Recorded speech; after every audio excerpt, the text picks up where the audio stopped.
Yeah, fun guys. Trespassing on other people's land. This heard me. It burst through the forest. What?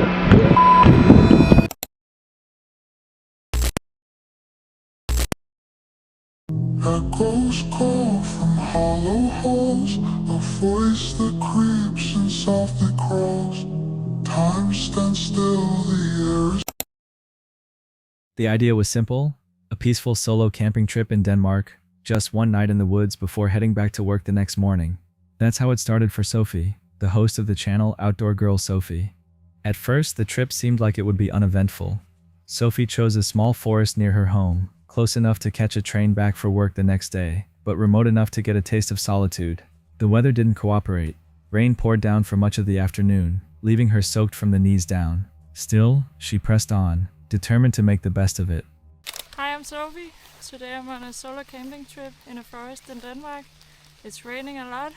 Hopefully it clears up before I have to set up my tent. I hope you will join my adventure.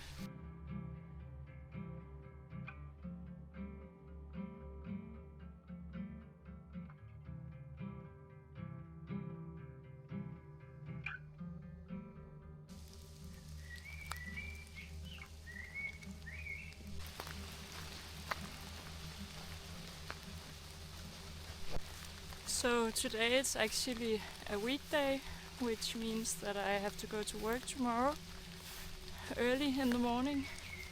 So today I'm at a forest area close to my home, which means that it's a quite small area and a lot of people here in the summertime. But with this rain, I'm hoping that I will have it a bit more to myself.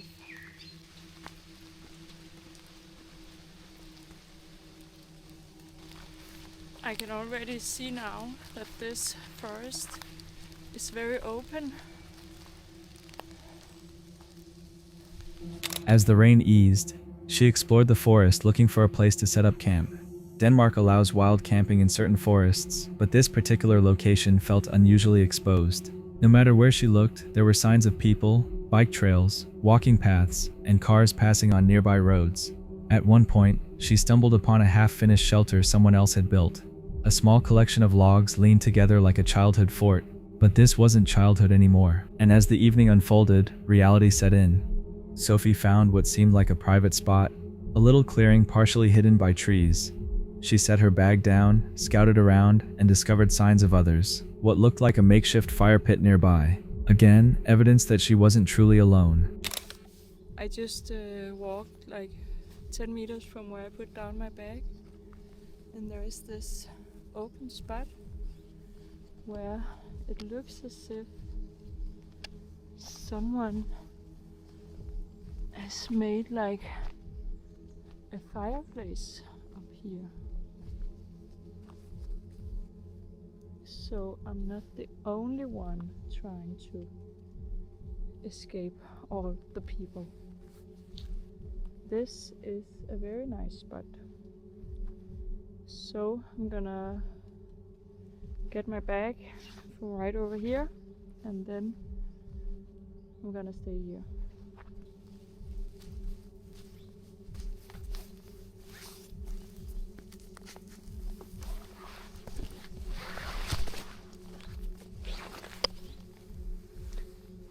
It's so heavy. Oh my god. Look at this giant tree that has fallen. It's so big. For a while, it felt like a normal camping vlog. She prepared her meal, and it wasn't perfect, but it was enough. That's when the mood shifted. As she finished eating, loud music started coming through the trees.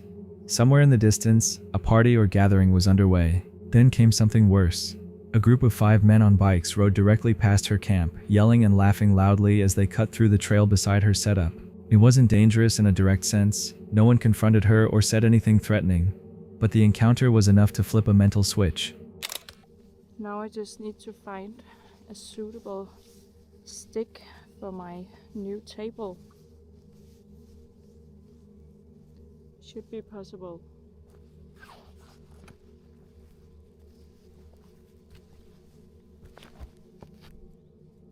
Maybe it has to be a little bit thicker than this one.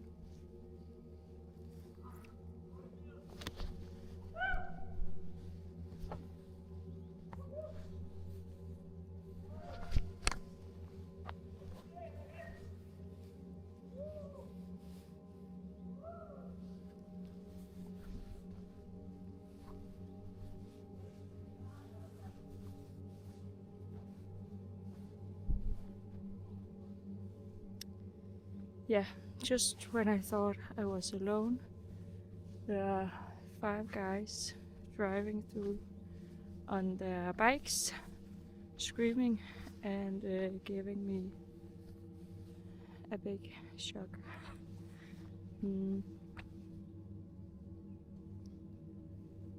Yeah, I'm gonna stay here and cook dinner and maybe camp. I don't know. We'll see. Being alone while strangers, especially large groups, move unpredictably through the same space is something else entirely. Sophie felt the change immediately. The thought of crawling into her tent, alone while people she didn't know roamed the area, began to weigh on her. She tried to brush it off at first, telling herself it was unlikely anyone would bother her. But the fear wasn't about logic. She packed up her gear, and the decision was made. She would walk back to the train station and head home. The trip wasn't a failure, but it wasn't a success either. It was something in between. So now should be the time where I put up the tent and get ready for the night. I don't know. I don't think I feel like staying here for the night. Like, you can hear loud music in the distance, and I can hear cars very close by. Oh, now there is a guy biking right here.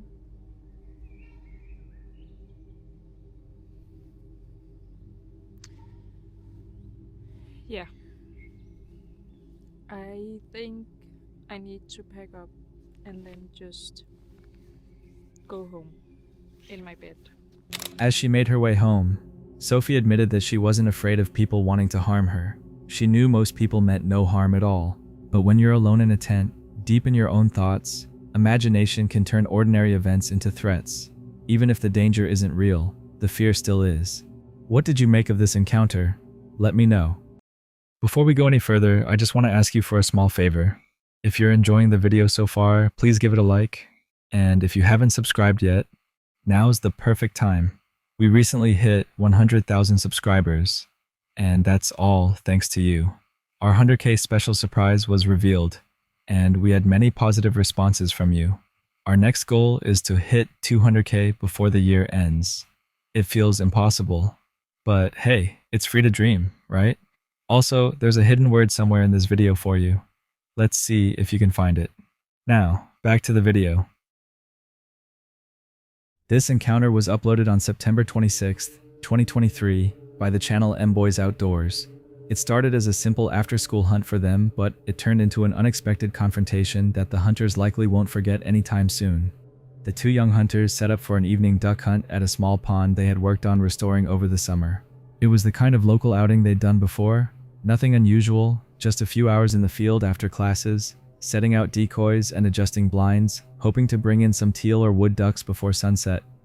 Guys got his orange kayak out there. Well, welcome back to another episode. Today we're out on this little pond that we kind of did some work on this summer, and we're gonna see if we can get a nice greasy evening hunt here. We just get off of school here, and he's going to kayak now. Hey, fix some of those decoys. We got the little pallet blind. Got the pallet blind, but we've been seeing a lot of ducks out here. So we've already seen a good flock of teal and then some woodies and a bunch of coots. So we're gonna see what Buddy does out there, but hopefully we can get a nice after school hunt going here for you guys. Buddy doesn't want the smoke. Where'd he go? Oh, he's still swinging.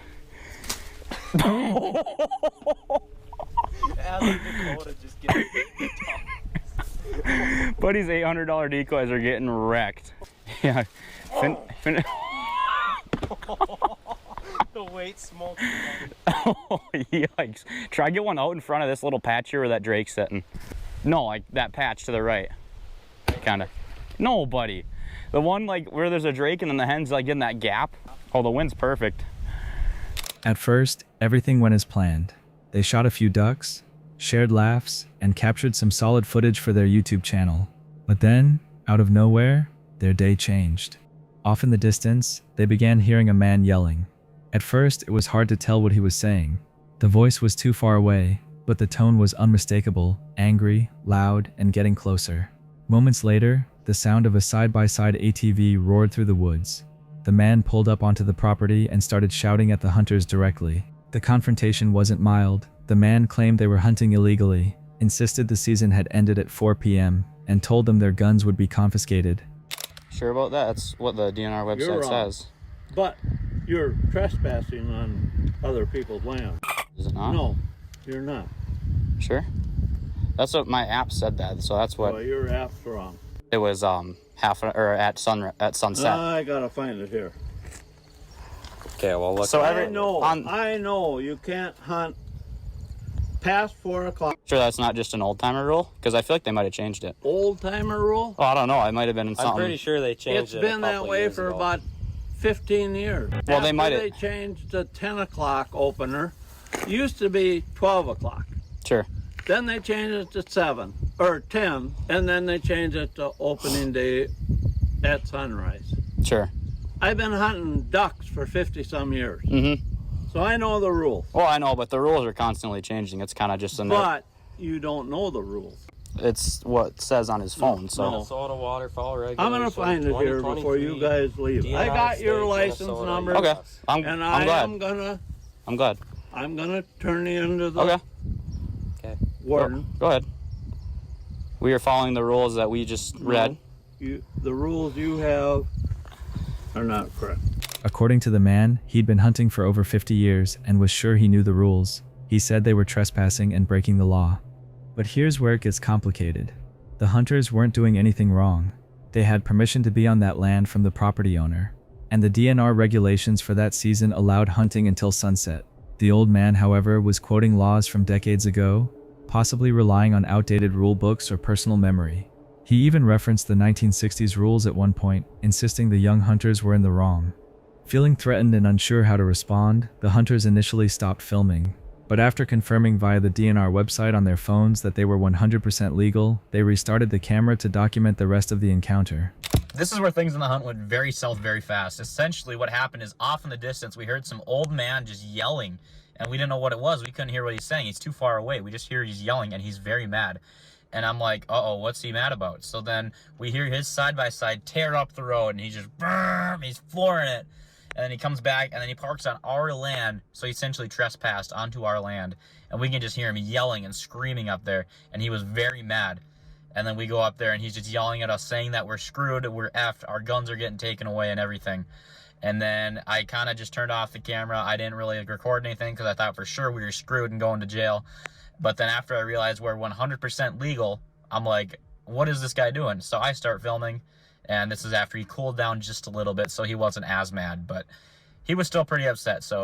Eventually, the old man calmed down slightly but remained confrontational. He took their license plate number, threatened to call the game warden, and accused them of reading the rules wrong, even while staring at the DNR website on their phones. The situation dragged on for nearly half an hour, as the man thumbed through an outdated handbook, trying to prove them wrong. The hunters remained respectful but firm. They offered to show the man their licenses, the digital rulebook, and even let him review their hunting hours on the current year's regulations. It didn't matter. The man was convinced he was right, despite the clear evidence to the contrary. So we just...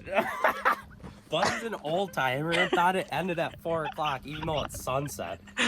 Buddy's yelling like, what, 10 minutes? Just full yelling from not even his property. was pissed.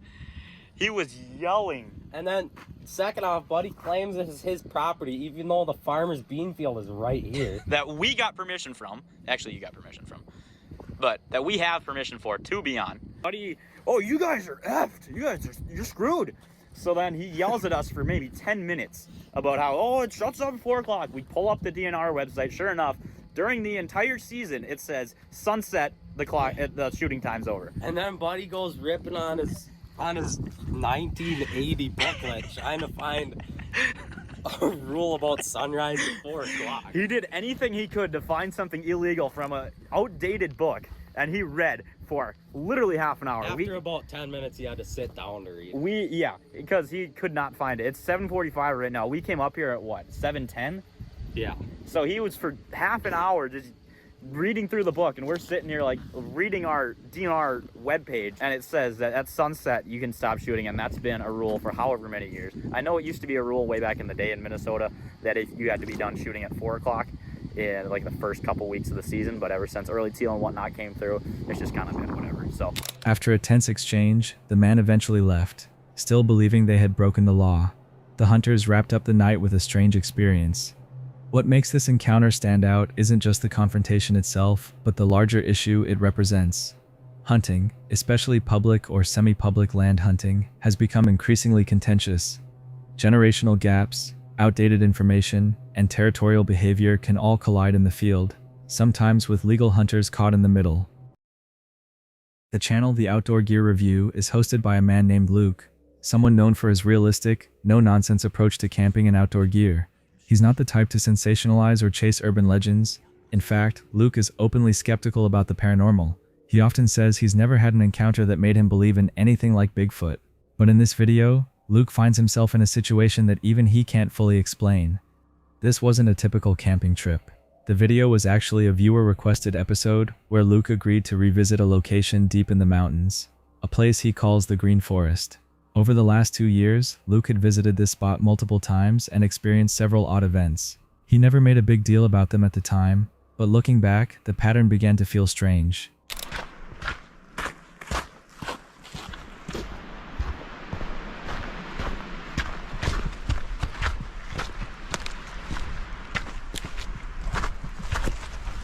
My friends, welcome to this episode of the Outdoor Gear Review. I hope you all are doing well. This is a viewer-requested episode that I'm calling The Search for Bigfoot. For some, this is going to excite them. For others, they may roll their eyes, and that's okay. Allow me to explain what's taken place and why I'm doing this episode, why it's been requested.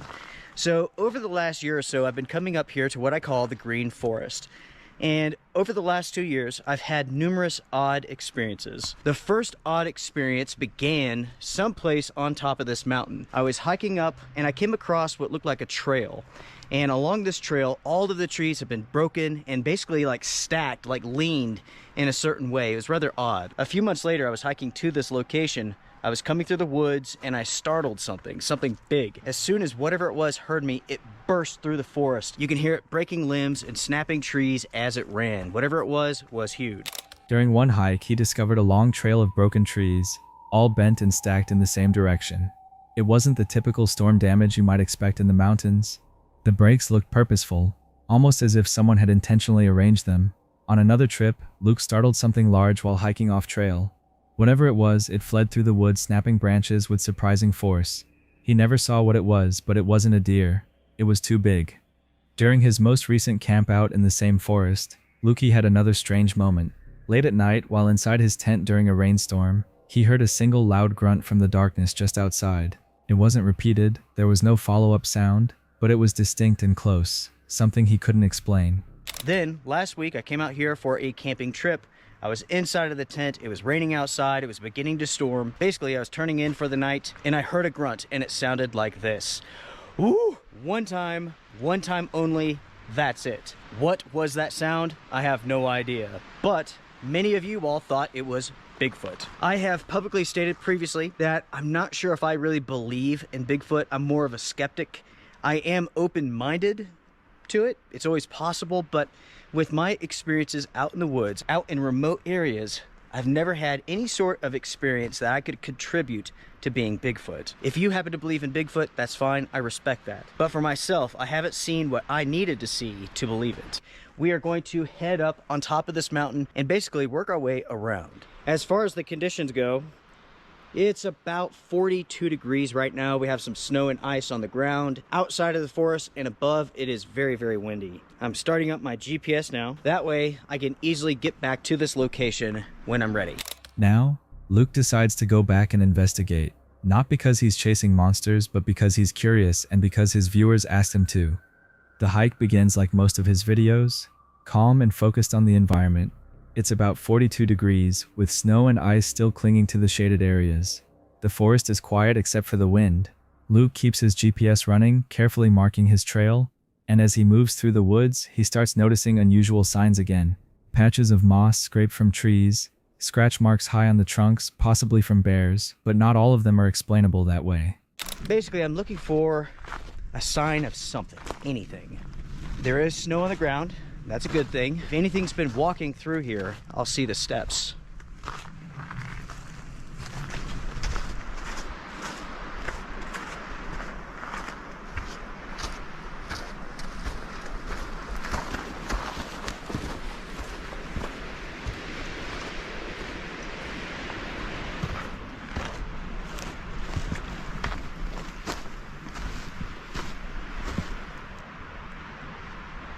That's an interesting spot there with the moss. Something has scraped that off. Something rather large. Could have been a black bear.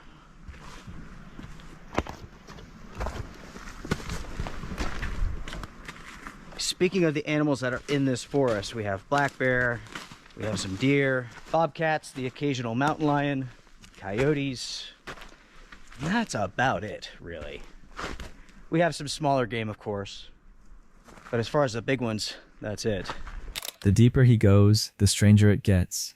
He finds piles of frozen bear scat, tracks from deer and coyotes. The area is so dense that Luke comments repeatedly about how easily something could hide just a few feet away, completely unseen. At one point, he stumbles onto a massive rock formation. While it's not unusual for the region, the scale of it adds to the strange feeling of the place.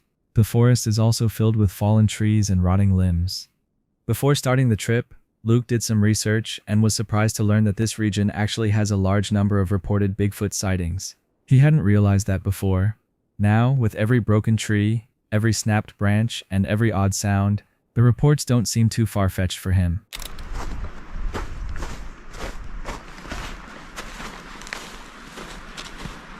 I've come across a massive rock. It's huge. Look at the size of that.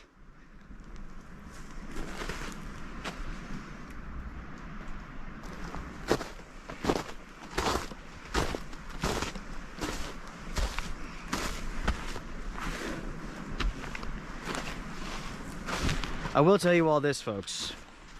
Before I came out here today, I did a search about this area and Bigfoot, and I'm shocked to say this, but I found a ton of reports. This area apparently is a hot spot for Bigfoot activity. Every time that I come out for a trip, I will share with you all a story that I found online from this area. There's going to be those who think they've seen evidence of Bigfoot, those who don't believe. It doesn't matter, everybody. People could see things differently than you, and that's okay. Despite the strangeness, Luke maintains his rational mindset. He's cautious but not panicked. Still, he can't shake the feeling that something about this area is different. The odd sounds and the strange structures made from broken trees stay in his mind long after he leaves. Luke closes the video without claiming he saw Bigfoot or had a definitive encounter, but for a man who usually dismisses these kinds of things, the fact that he calls this the strangest place he's ever camped says everything. Like always, I'll let you draw your own conclusions from this encounter as well. On March 11th, 2024, the channel Shia's Outdoor Adventures uploaded this footage, which for them started as a typical day of ice fishing, but quickly spirals into an aggressive confrontation. This trip takes place on a frozen lake in Wisconsin. Shia and his friends were set up early, fishing over 100 yards away from another fisherman who had been out on the ice regularly. For most people, this would be just another winter hobby, but for one man on the ice that day, it was apparently enough to trigger a serious meltdown. The encounter begins with a simple greeting. The man approaches their fishing spot and strikes up casual conversation, but within moments, his tone shifts. He accuses the group of spying on his fishing spot, claiming that their electronics are somehow giving them an unfair advantage and even accusing them of messing with his equipment.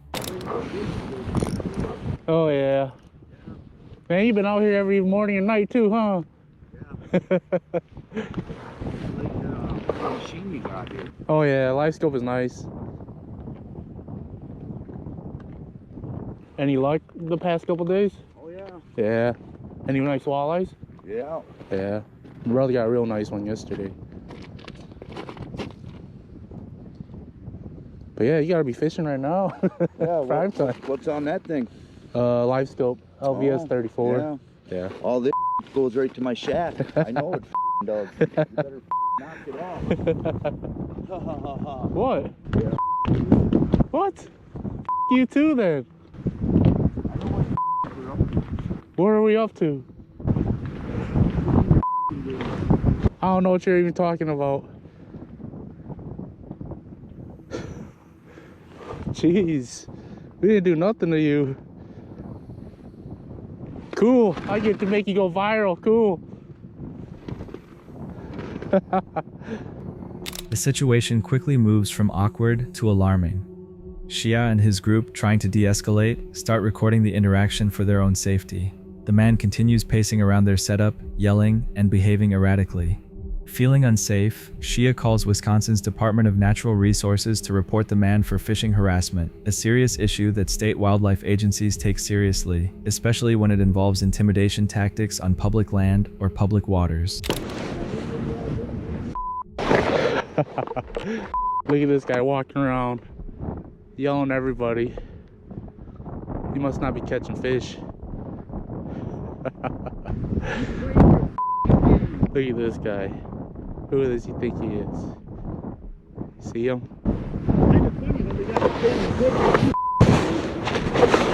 That's cool.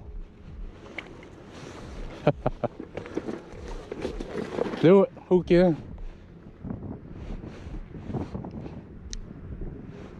I'm calling a DNR hunt fishing harassment. I got you on video. You have reached the 24-hour Wisconsin Department of Natural Resources confidential tip hotline. This line is for reporting violations only. Are you guys the Silverado? Okay, I'm just reporting him for fishing harassment. I was just gonna go get his plate, so feel free to call too, so we get a warden out here quicker. He came over here and said, I know where you live, I know where you're driving. Exactly. So we both got evidence, or I got it on camera, so. Really good. Well, good luck. Yeah, I mean, I just said good morning this morning. Because we've been seeing him almost every day out here, too. The DNR logs the call, and eventually, a warden is sent out to investigate. The man's aggression doesn't stop there. He circles back to the group a second time, now even more confrontational, pacing and muttering while the group tries to keep fishing.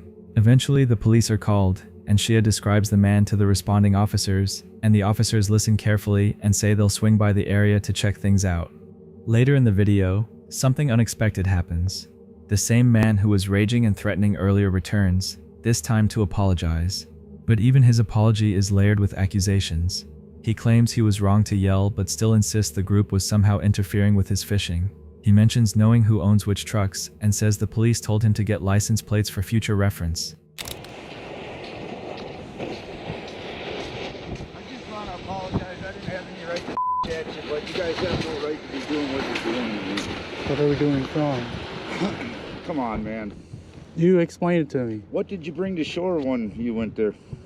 What do you mean? Right after I came and confronted you. I went to go talk to the cops. No, they weren't there yet. They told us to go wait. I went to go take a picture of your license plate. It ain't my truck, so don't That's matter. fine. How do you know what truck's mine? The green one, because I asked the other guys. Oh. All right, so the cops want me to call them? Look at all the stuff you got on you. Yep. They'll be in contact with you. It's okay. I just said I'm apologizing, so. Understandable. That wasn't a way to react this morning. No, it wasn't. That's why I'm coming and apologizing.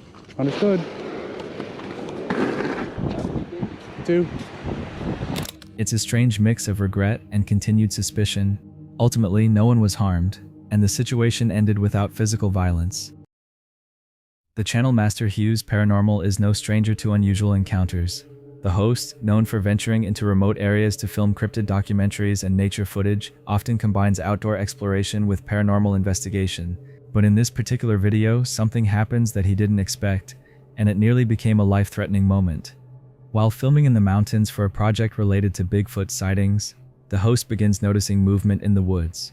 At first, he assumes it might be a typical forest animal, but the size of the shadowed figure quickly suggests otherwise. Whatever it is, it's large, dark, and moving just out of clear view. The camera doesn't capture it directly, but the tone in his voice changes as he describes the figure. His plan is to ease closer and try to get a picture, but caution is clearly taking over. I've got my little light jacket on, but I'm seeing movement in the woods. I can't tell what it is. It's really big, and it appears to be very dark in color. We're going to try to ease up there to it and see if we can get a picture. Later on, as he continues hiking along the trail, he discovers exactly what had crossed his path: a massive bear print, freshly pressed into the ground. The realization is immediate.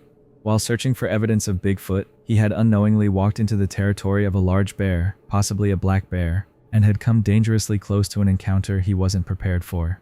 And we're up here in the mountains shooting a film.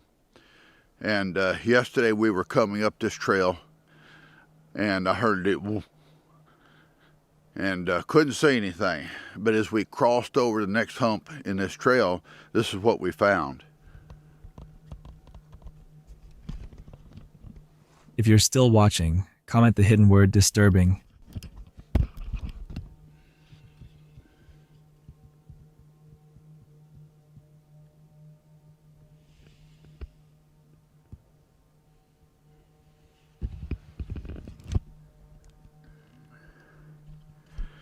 Now, for those of you to know, that is a bear print. And so apparently he was on the trail just above us and we couldn't see him because of the humps in the trail and everything, these breaks. So anyway, that's some of the risk you take when you're out in the middle of nowhere shooting a nature video or some other type of film out in the middle of nowhere. You got to be careful. He explains that part of filming in remote wilderness areas isn't just about finding cryptids or capturing eerie footage, it's about understanding the real risks that come with the environment. In places like this, it's not always the unknown that poses the greatest danger. Sometimes it's the very real wildlife lurking just beyond the trees. For Master Hughes Paranormal, this close call was a reminder that when you head deep into the wild, nature has its own way of deciding what kind of footage you'll end up capturing. This video was uploaded on July 5th, 2025 by the channel D's Dark Adventures. For followers of the channel, this isn't just another camping vlog or ghost hunt, this is something different. D's channel is known for raw, unfiltered live streams and overnight explorations in places most people would never dare to go. But in this particular video, what starts as a typical nighttime investigation quickly spirals into a terrifying, chaotic sequence that leaves even seasoned paranormal enthusiasts shaken. The video takes place deep in a remote wooded area. D came prepared with multiple light sources, trigger objects like motion-activated balls, and an open mind to whatever might happen. She wasn't there to provoke, just to document, communicate, and experience. But soon after the recording begins, it becomes clear that this night is going to be unlike any other. I had to change my light again.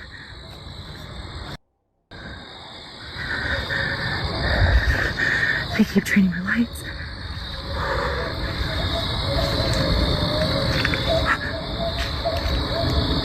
They were quiet, and then that whistle.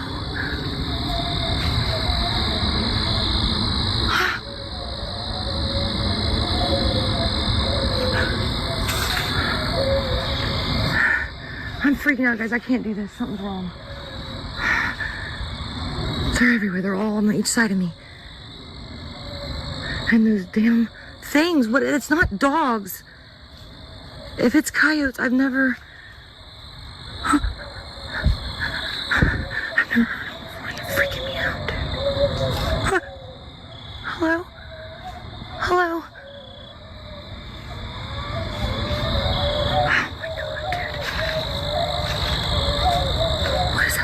Something's wrong, dude. At first, it's subtle. Lights begin to malfunction. Her equipment, which had worked flawlessly earlier, starts to dim and die for no apparent reason. As she replaces batteries, the atmosphere around her shifts. There's an oppressive silence followed by the unmistakable sound of something moving just beyond the reach of her flashlight. Then there are the whistles. Soft at first, but clearly human, or at least something trying to sound human. Dee describes it in real time, whistles coming from different directions as if whatever is out there is circling her. She tries to stay calm, singing nursery rhymes like Twinkle Twinkle Little Star in an effort to maintain composure and perhaps comfort any spirits she believes may be nearby. But the singing does more than just break the silence. It seems to attract attention.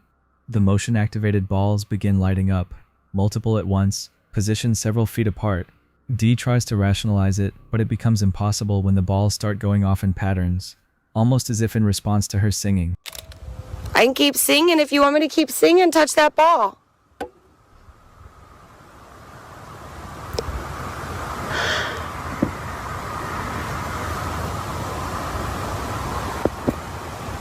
Thank you. Okay, I'll sing again. Okay, what's a different one? Let's see. Oh God, I know all kinds of nursery rhymes. Why can't I think of one right now? Guys, help me out here. Twinkle, twinkle, little star, how I wonder what you are. Up above the world so high, like a diamond in the sky.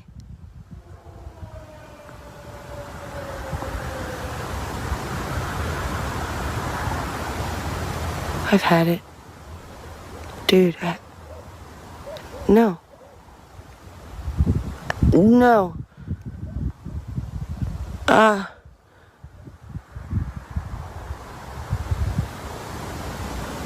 Dude, it's doing it again. Thank you. Do you like that? Did you guys hear the guy screaming again? In the distance, a man's voice begins to scream. It's not part of the group. Dee is alone in the woods. The scream happens again. It's blood-curdling. Not just a yell, but something primal, angry, and close enough to carry clearly through the trees. She starts to panic, whispering that she needs to leave, but also trying to maintain the live stream for her viewers. She knows the audience wants to see what happens next, but her instincts are screaming at her to get out. She tries to rationalize the sounds. Could it be coyotes? Could it be another camper? But the noises aren't consistent with either.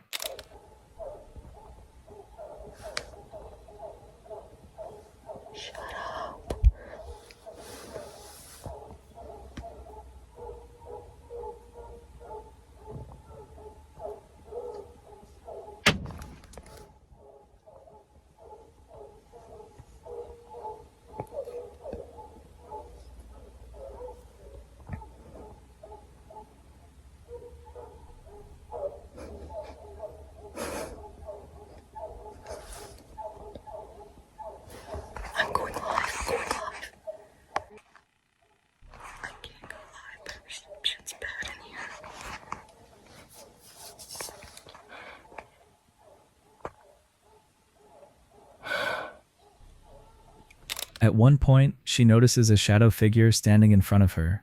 It doesn't move, just lingers, staring, or at least that's what it feels like. When she swings her light toward it, it's gone. The equipment continues to glitch. Her lights flicker and dim. Her infrared fails. And yet the motion-activated balls remain the only consistent sign of activity. They keep responding, lighting up when she speaks, when she sings, and sometimes even when she stands silently. Look at that thing to the left. Right there. What is that? Why is it dimming? Don't do that. What are you? What is that?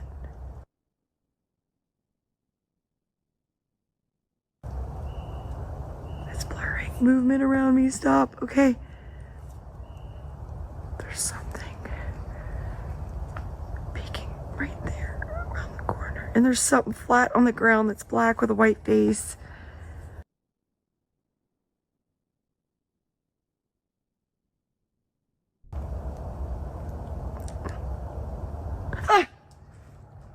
I'm not watching behind me. Sorry guys, I'm moving you over. I didn't mean to. That. What is that?